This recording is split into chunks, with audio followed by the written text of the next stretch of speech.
Kasada operate touriba mar militant singer Mzoram Linga Kapis Court Quick Pinagadori, Haidana Pau Yauri. Kamine Ying, we I'm Assamda, Kasada operator Ragadi Madusu, Adum Havatare, Lengaki, Makedi, Kanba action local Kanda, Adum Iran si control to Nova Honabayabani, Kasada operator Raga, Kugi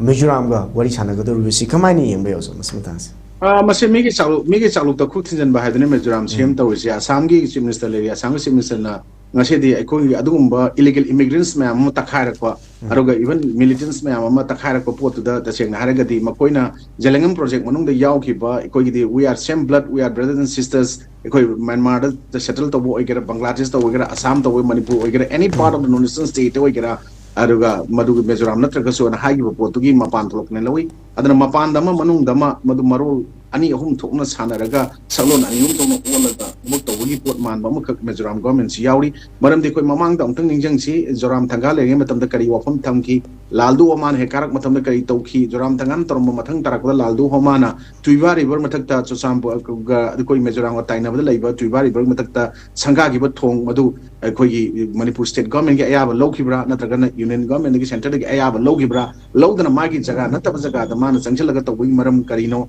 hojiksu Assam government da Assam manung da ngasi di sengkai tungkai tawdana mioi bagi punsi lantum matana mihat mifum jathadana mayam tawriba lalawlup amabu karigi damakta madugi agreement Mzoram government na lamjhalak karigi sign tawdoi no ado taragadi ekoi Manipur da ekoi 2005 ta ahamba government of India na India gi home ministry gi makada ekoi gi Assam rifle or army ga squeak pinara kana lagi ba su tawni gi ba aduga 2008 ta gi tripartite agreement sign tawno ba da yauri ba hojik ekoi na kan lauri ba Myanmar nationalist Myanmar da MP oramba even yauri aduga even ekoi Manipur gi elected singi makoi gi loina ba mogi husband yauri haiba pot launraga leiraga ngasi irang hene escalate to we pot che ekoi northeastern state ta ekoi na mogi Jalangam project ama tongan ba northeastern state gi lam khra khopchal laga ekoi adugumba makoi Jalangam project ki matung inna kuki jo kangu gi makoi tongan ba lam ama separate administration usi talisi matata separate country ama separate lenga ama separate constitution ama nataga flag ama gi